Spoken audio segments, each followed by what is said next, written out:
Hello and welcome to this video, and on this video we're going to be looking at the top 50 jazz fusion guitarists, the 50 greatest jazz fusion guitarists decided by me, right? Not by you or anybody else, but by me. This is my subjective list. Right, I recently did a top 10 jazz fusion guitarists, and so many people said, what about this guy, what about that guy? And in the conversations we started to add so many different fusion guitarists, and I thought it really warrants a huge list really just to nail this. And I've tried my best. I've cross-referenced with this with loads of other people's lists on the internet and gone through it and you know, added people, taken people out. This list doesn't contain prog guitarists like Robert Fripp, Jan Akkerman. They're incredible guitar players, but I think we're going to keep them over in the prog genre because I think that's where they're known, although a few have crossed over. It doesn't contain a whole bunch of prog metal guitarists that have also migrated over. I think people like Tony McAlpine, those types of guys, although some of those have done so much fusion, I've included those as well. So this is going to go quick. It's not going to be like one of my normal videos, because if I was to spend 10 minutes talking about each of these people, it would be a 500-minute video. So this is going to go quick. It's a companion to the video where I look at the top 10 and those 10 guitarists I really spoke about in detail. And I'm talking too much now, so we just get on with it. That's what you want me to do, right? So at 50 I have Pete COSEY, within brackets Reggie Lucas. These are the guys that play guitar in the later 70s electric band by Miles Davis. I think Pete COSEY's guitar solos on Agata secure a place for him in this list, and of course he's backed up by the incredible funky wah-wah guitar playing of Reggie Lucas. Reggie Lucas of course went on to work and write songs for Madonna. Okay, and that's as long as I'm going to spend on each guitarist. We're going to move on. Next, at number 49, we have Ryo Kawasaki. There's been some incredible fusion come out of Japan and the Far East. Absolutely incredible. I wanted to represent them on this list. I think Ryo is the guitarist that has really impinged internationally the most, working with many of our favourite fusion musicians. So that's who I have at number 49. Incredible guitarist, and that has really created some great fusion over the years, right? At number 48 I have Jamie GLASER, or Jamie GLASER, sorry, I pronounced that wrong. Jamie sort of replaced Allan Holdsworth and Daryl Stumer in the Jean-Luc Ponty band, and did some fantastic guitaring in that band. I think Jean-Luc Ponty's band is one of the classic fusion bands, and I think we need to really give them credit for making so many masterpieces. Jean-Luc Ponty never fell into the trap of Fusac, and Jamie GLASER was there all the way through on that.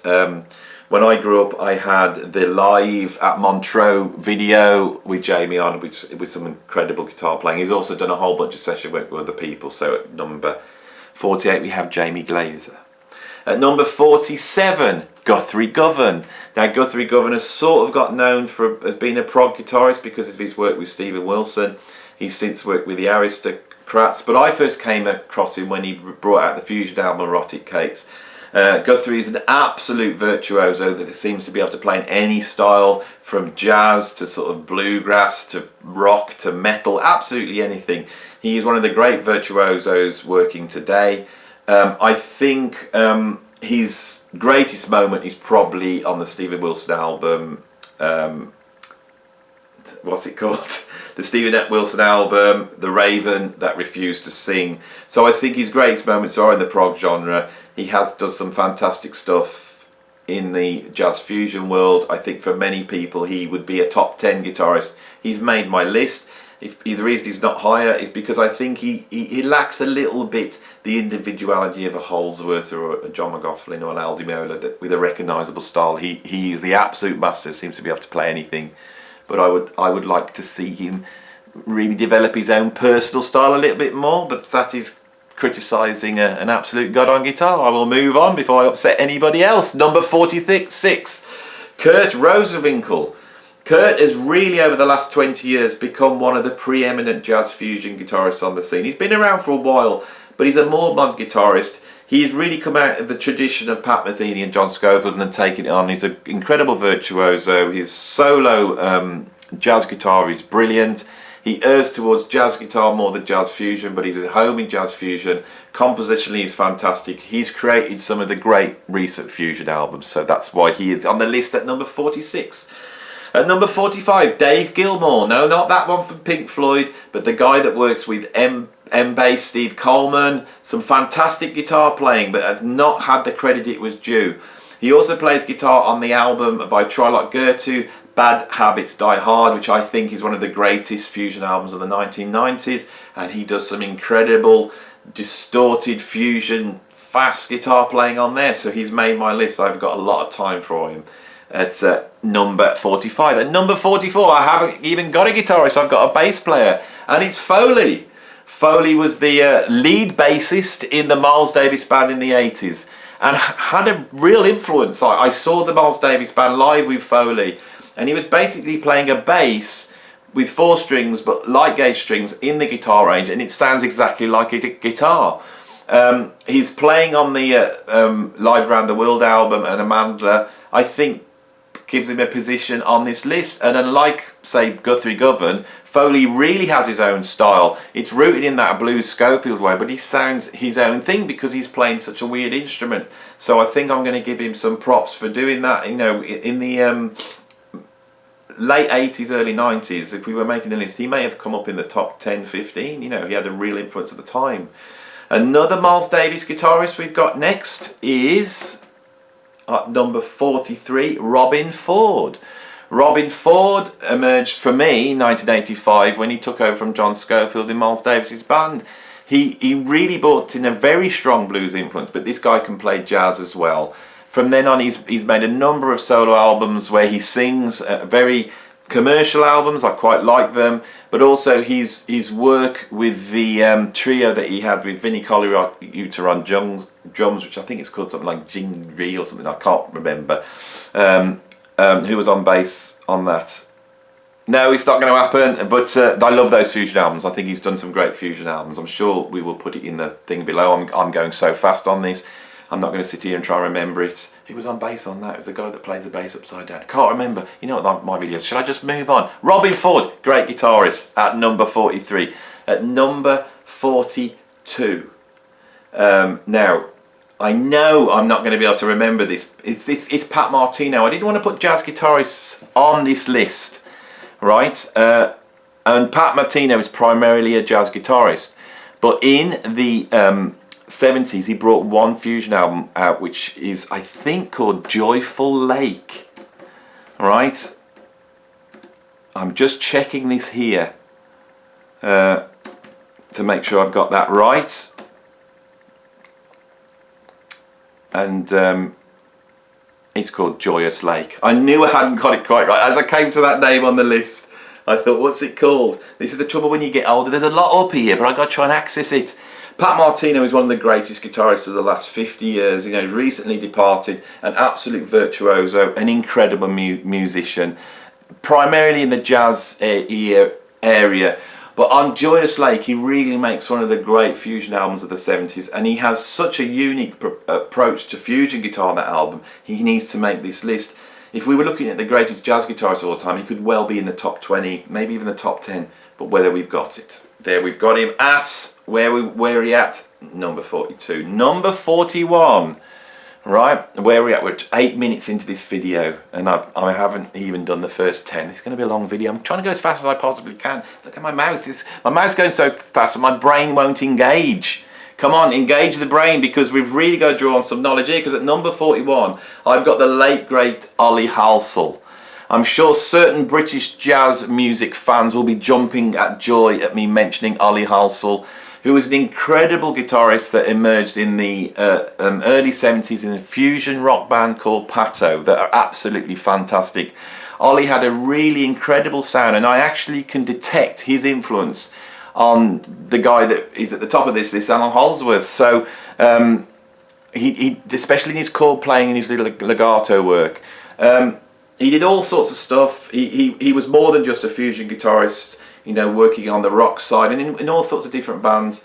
He did have his problems, and he ended up dying quite young, and I think that's why he is not a household name. But in terms of British guitar players, for me, he's up there with Holdsworth or John McLaughlin. So that's who we've got number 41, Ollie Halsall. Number 40, Michael Landau. You know, a real staple 80s fusion, 90s fusion guitarist. For me, he gets the accolades for playing guitar on Vinnie Colaiuta's self-titled album, which I think is one of the great fusion albums. I think he played guitar in Charisma, which is a fusion band that's really been important over the last 20-30 years. So there we have at number 40, Michael Landau. At number 39, Dean Parks. Dean Parks is a staple jazz fusion guitarist. I saw him live once with Billy Cobham, and he's had a long relationship playing with Billy Cobham in the early 80s, and he played incredible guitar solos. There's a live album by Billy Cobham called Smoking, and check out Dean's guitar solo on Red Baron. It goes to places that the one on the original album doesn't, and that's down to Dean Parks' incredible playing. When I saw him live, his charisma and stage presence as well, and his unique way of selling his solos through his movements and gestures was absolutely fantastic. So Dean rightfully gets a place on the 50 greatest jazz fusion guitarists of all time, or leaps mine. So who we have at number 38? Mick Goodrick. For most people will know Mick Goodrick as the guitarist in the Gary Burton band, where he played on his own and then alongside Pat Metheny. He was a real influence not only on Pat Metheny but a lot of other guitarists like John Scofield.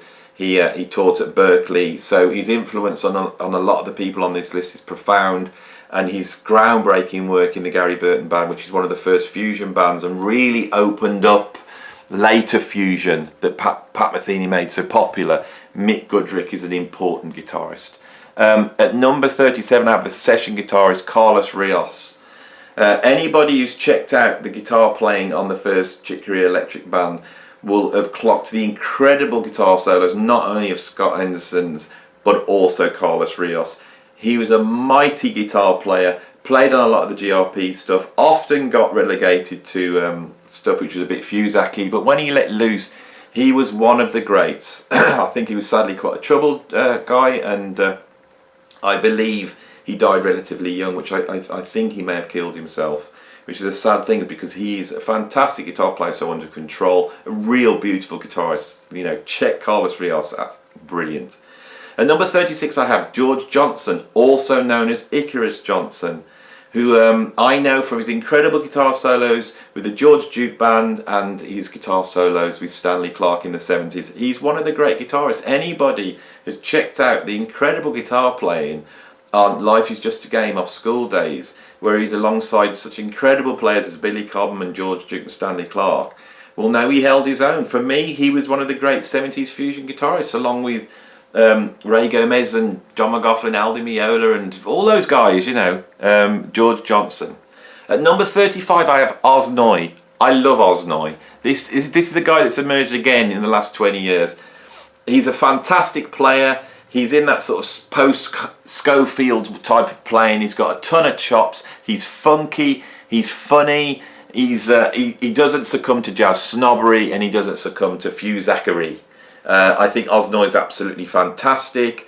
He always has a great rhythm section. I have a couple of his albums and I like them very much. I think he's a great guitar player. This is the sort of fusion guitarist we want, you know, so if you don't know Oz Noy, go and check him out. At number 34 I have Stanley Jordan.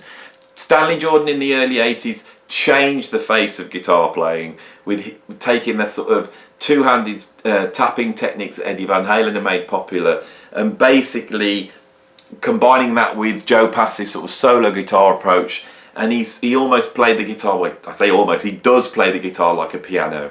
He got signed to Blue Note. He made one of the biggest selling fusion albums in history. You know, if you want to go and check out my biggest selling jazz albums in history, you can see he's sold millions of albums with his debut album, and that of course is a fusion album. It's not a jazz album, it's a fusion album. So he's very, very important. Technically, he is a maverick that has just pushed the guitar to the absolute limit. He's at 34 on this list. You know, you could argue he should be a lot higher. But the thing with Stanley is he's doing something that's so unique. How do you compare him to any other guitarists on this list? At number 33, another absolute virtuoso guitarist, BIRELI LAGRENE. BIRELI LAGRENE came out as a sort of very young Django Reinhardt style guitar playing incredible acoustic guitar. As he grew up, he signed a record deal, signed to Blue Note, just like Stanley Jordan, and he brought out a fusion album, which is actually a little bit FOLEY, but his guitar playing itself is absolutely virtuoso. He's one of the great technicians on the guitar that doesn't get mentioned in the same breath as a Gambale or a Holdsworth or a Sean Lane, but he really is up there for me technically. He also toured with Jaco Pastorius in a trio, and I have some of those sort of semi-bootleg recordings, and he's doing some incredible stuff on there. BIRELI really needs to be on this list. He's one of the finest guitarists, and he's out and out fusion. So that's who we have at number 33. At number 32, and for many people this will be far too low, is Larry Carlton. Larry Carlton with his Streetwalker album, which I've got back there, is one of the great fusion albums. It's a little bit FOLEY, but what a tasteful player, and I think he also is justified on being on this list for his work with Steely Dan. A great guitar player that really understands jazz harmony and was to be able to integrate that with the blues. He did this before Schofield did, and Scott Henderson and Mike Stern. He was doing this in the 70s. He really brings that bluesy playing but the jazz knowledge into guitar playing. He's a very, very tasteful player. For many fans of fusion, he would be in the top 10. But I've got him at number 31 because there's a whole bunch of incredible players to get through. And like number 30, sorry, I've got him at 32. At 31, Hiram Bullock. Hiram Bullock I know from the live video I had in the 80s of David Sanborn. David Sanborn I do really like, but David Sanborn can make very easily listening FOLEY music, which is always kicked into hyperdrive when Hiram steps forward and plays the guitar. What a burning Hendrix influenced player, really fiery player that played on so many fusion albums through the 80s and 90s. Again, sadly departed, died pretty young, which is a terrible shame, because what a player, you know. So he plays with so much feeling and grit, amazing tone. There's a video of him playing on the David Sanborn TV show where he's in the sort of backing band, and he starts jamming with Bootsy Collins. It's perhaps the funkiest thing ever is this jam on this Bootsy song, Stretching Out.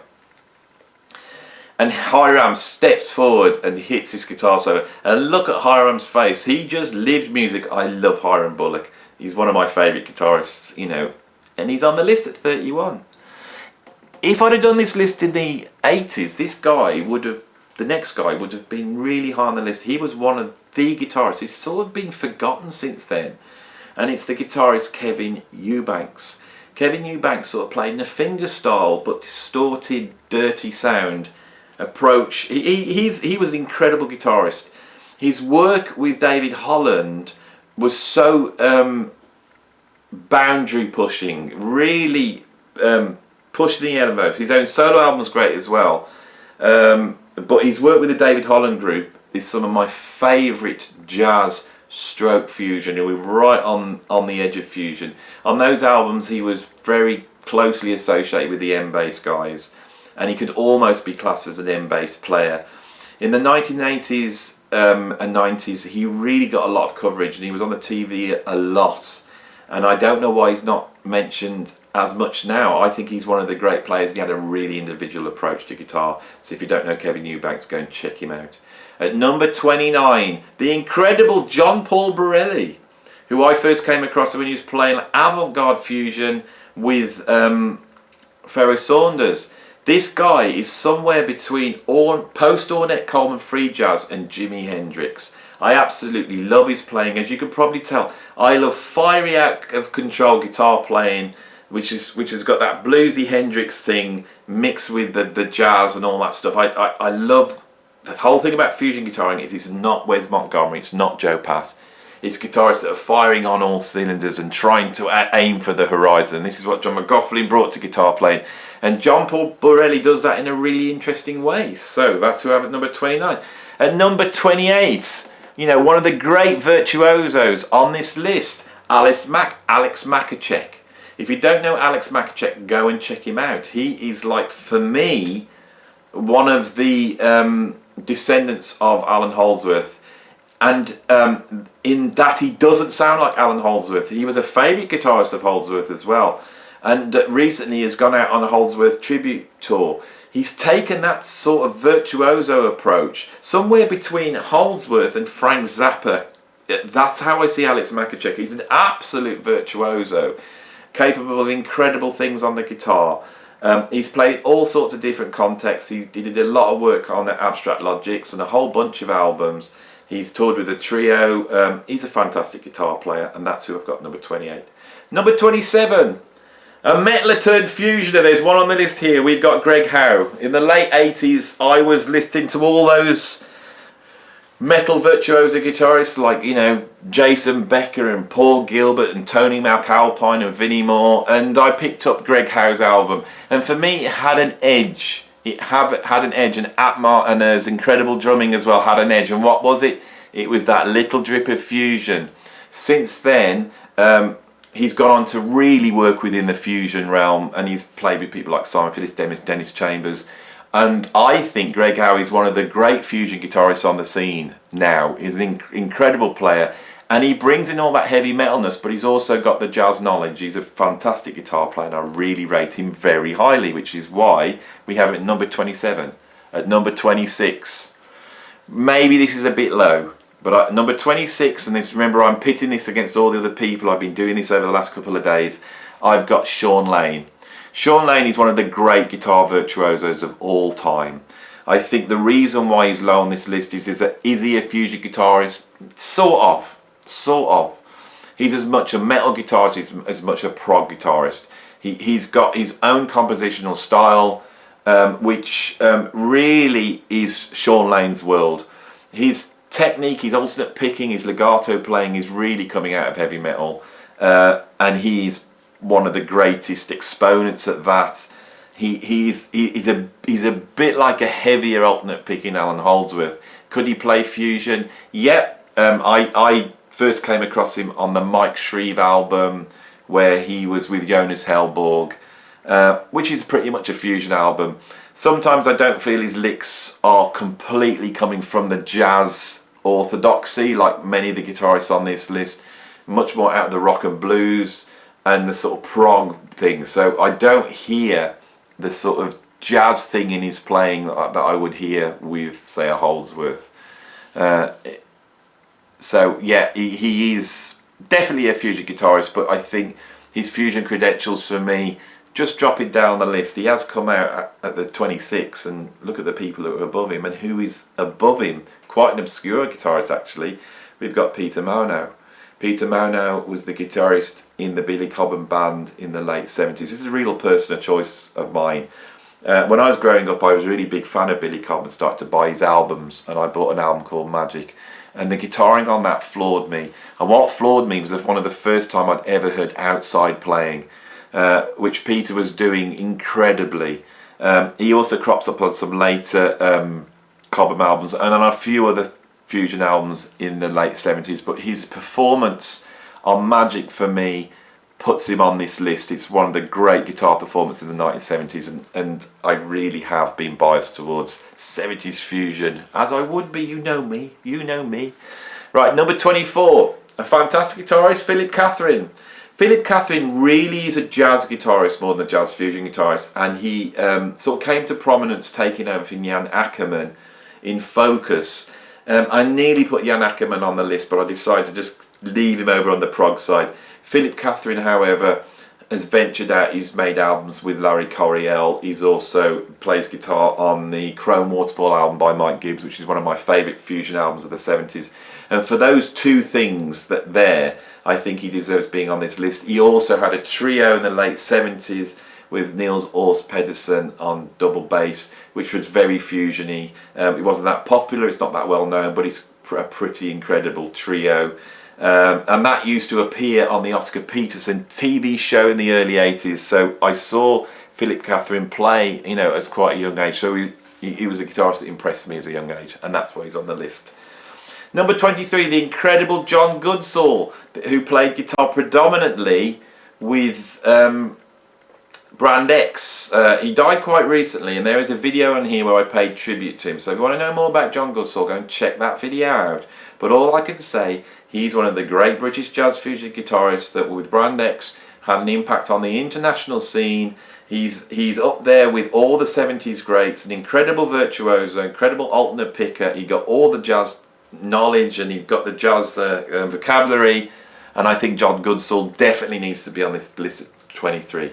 At 22, Daryl Stumer, who we all know from Genesis. You know, the Genesis is live band. It's a shame that Daryl has spent so much time recently, you know, sort of playing session guitar in the live band of Genesis, because in the 70s he was a very, very important fusion guitarist.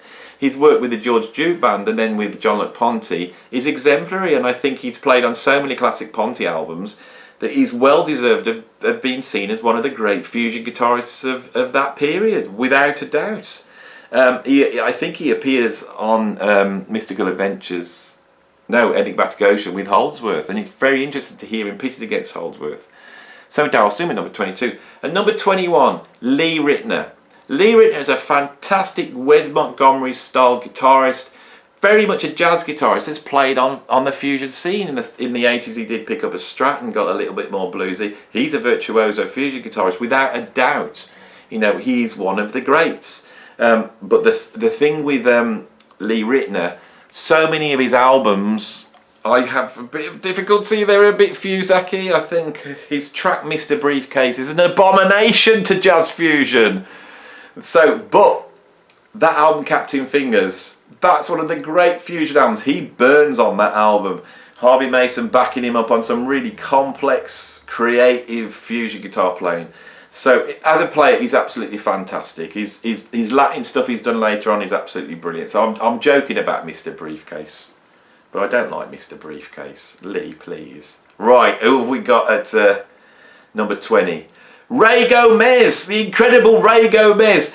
When I was in a fusion fan and I was listening to 70s fusion, John McLaughlin, Al Di Meola, Alan Holdsworth, then Ray Gomez. He was the guy. His guitar solo on Main Drive is just one of the great moments of fusion. His guitar playing on White Knight off the first Narada Michael Walden album, where he plays those big guitar licks and then the orchestra and it answers him back. One of the great moments of jazz fusion. For those two reasons alone, he gets on the list. But he's a staple on so many Stanley Clarke albums. Ray Gomez is the guy nobody mentions. He's the great fusion guitarist of the 1970s. And there he is at number 20. Who's he beaten by? George Benson. I've got George Benson at number 19.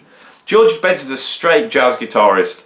But God, he's like a fusion god, you know, because he moves from sort of that Wes Montgomery styled, you know, organ trio fusion all the way over to Making Breezing, which is one of the biggest fusion albums in history. Yeah, he can be a bit of the middle of the road, but what a beautiful voice, what a groove, great songwriter. George Benson's the man. I can listen to him all day long, and that thing where he scats along with his playing, absolutely brilliant. Give me a tight Steve Gadd rhythm section, stick George Benson over the top, get him to scat along, and I'm away. I love all that. That's absolutely brilliant. Give Me the Night's amazing. You know, how many people on this list can play jazz guitar whilst, you know, roller skating backwards? There's not many. George Benson's the man. Do I need to say any more? Yeah, I do. Check him out on the Masters of Work album, the dance music jazz crossover album, which is called New Yorican Soul, and check the final track on that. For that alone, George Benson needs to go down in history. George Benson's a legend. The only reason he's not on this list is because he's a straight jazz guitarist. But he's the first guitarist to play with the Miles Davis group. He's on Miles in the Sky before John McLaughlin. He's there right at the beginning of the fusion as well, pioneering. George Benson, number 19. You know, what a player. What a player. God, there's some incredible guitarists on this list. Who have you got at number 18? Dave Fizinski. Dave Fizinski is one of the greatest guitarists in the world as far as I'm concerned. He has carved out his own channel. He made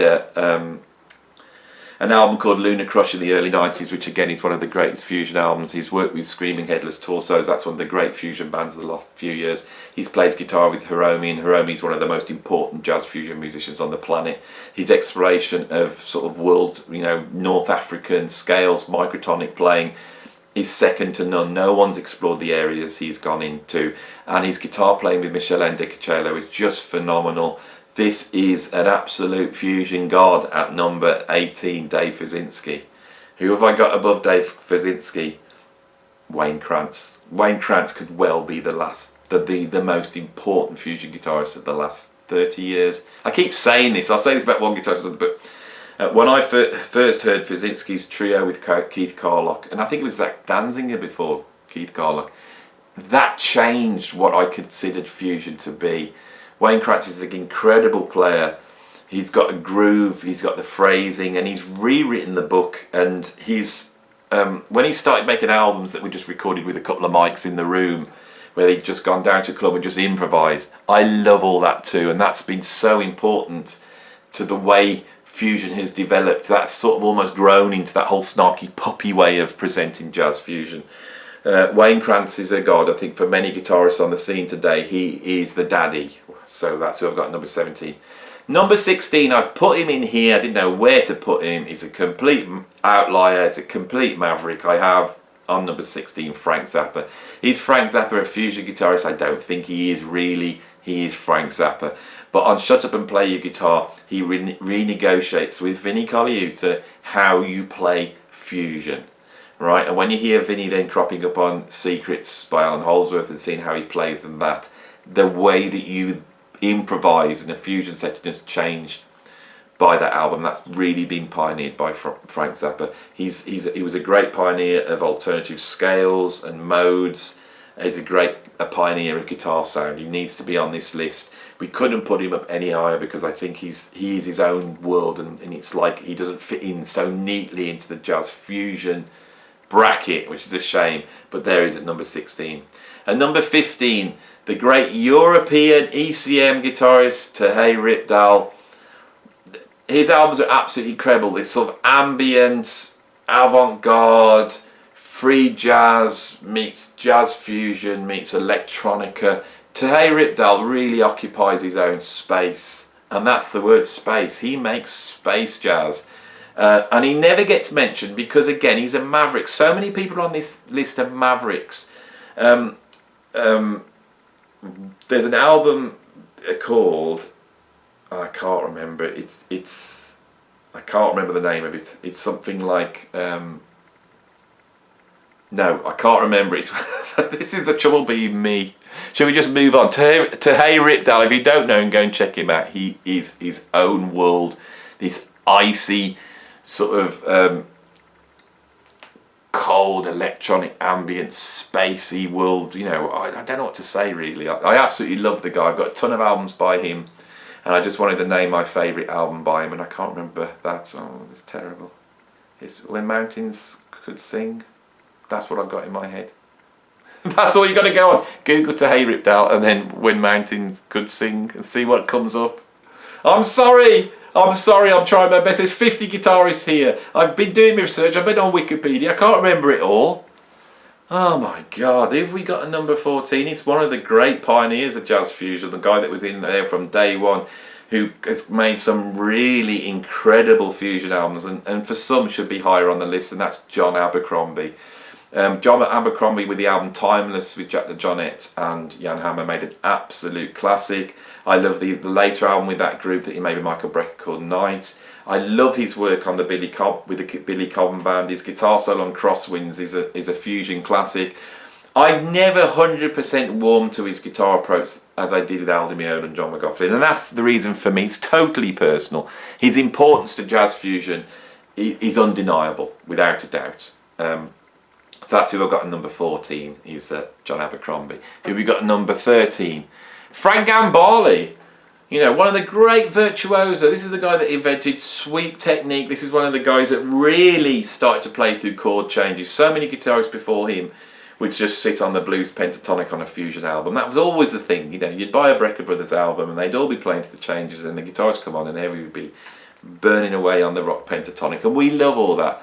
But Gambale had an incredible harmonic knowledge as well, and he was able to execute that almost like a bebop musician because he'd invented this technique. I mean, he invented sweep technique. This is the guy. This is one of these instances where you say this is the guy that invented sweep technique. Like Larry Graham, he invented slap bass. There's not often you can do that. people were sweeping on the guitar, but they never formalised it and come out with a system. And when Gambale came out in the 80s, I remember picking up a flexi disc off Guitar Player magazine and putting it on and be like, what the hell's going on? This is an incredible guy.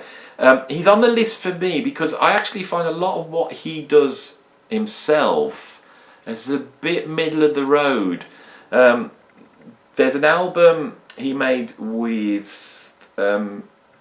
Stuart Hamm and Steve Smith, which is just a trio. It hasn't got any keyboards on it. And I think it's called something like Show Me What You Can Do. I'm doing it again. You know the one. On that album, he just burns. There's a couple of bootleg albums of him playing live where he burns. He's very important in Vital Information as well. And of course, he was very, very important in Chick Corea's Electric Band. He has to be on this list, and he is pretty high up. We got him at number 13.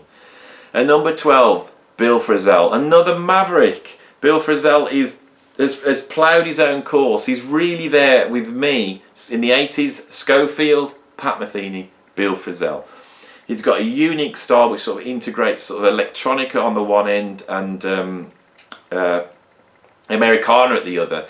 As time's gone on, he's gone more towards the Americana, but in the early days, if you check him out on the Bass Desire album, where he doubles up with Schofield, he's playing guitar synth, he's pretty out there. He's a pretty out there guitar player and one of the absolute legends of jazz fusion, and he is a fusion guitarist. And we've got to give him some credit for playing in Naked City with John Zorn, which is some of the most like face-melting guitar playing, because he's quite a subtle player, but in that band he really goes for it. So number 12 I have Bill Frisell. And number 11 we have Mike Stern. He just didn't quite make my top 10, and that was the guitarist where I thought, I've done my top 10 and I haven't got Mike Stern on, and he's one of my favourite guitar players. And then I thought, oh, and I haven't got Gambale on, and this is why this great big list has come out. And I just wanted to make the point that at number 11 we have Mike Stern.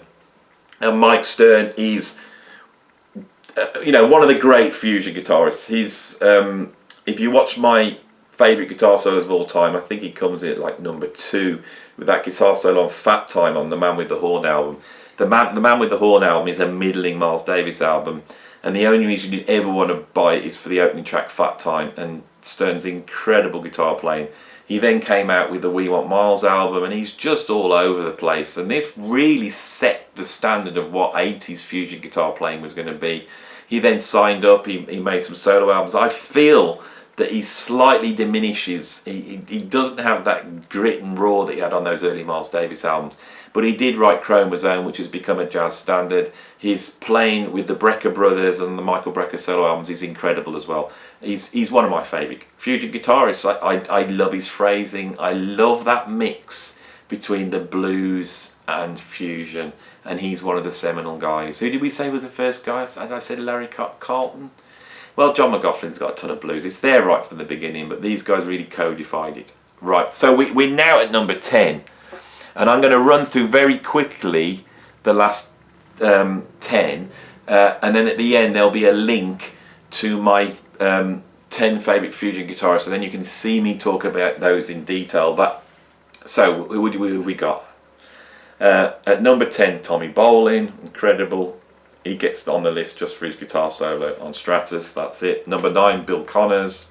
Everyone knows that's the great secret of early 70s fusion. And number 8, Scott Henderson. He really exemplifies what is great about jazz fusion guitar. If I was just going to listen to one guitarist for the rest of time, it will be Scott Henderson, because he does so much. He's one of my favourite guitarists that's ever lived. And number 7, Jeff Beck. What can I say? Sold 5 million albums. He's not only an ambassador for fusion that really made it popular in the 70s, but he's also got one of the most individual styles ever, and he is an out-and-out fusion guitarist. And number 6, Larry Coryell.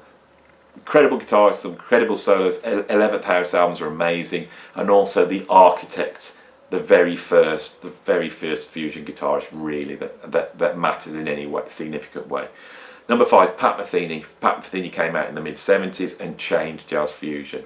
He then went on to sell millions of albums. He's an absolute virtuoso. He can change the tone of fusion guitar playing. He changed what we class as being fusion in terms of compositionally, what that is.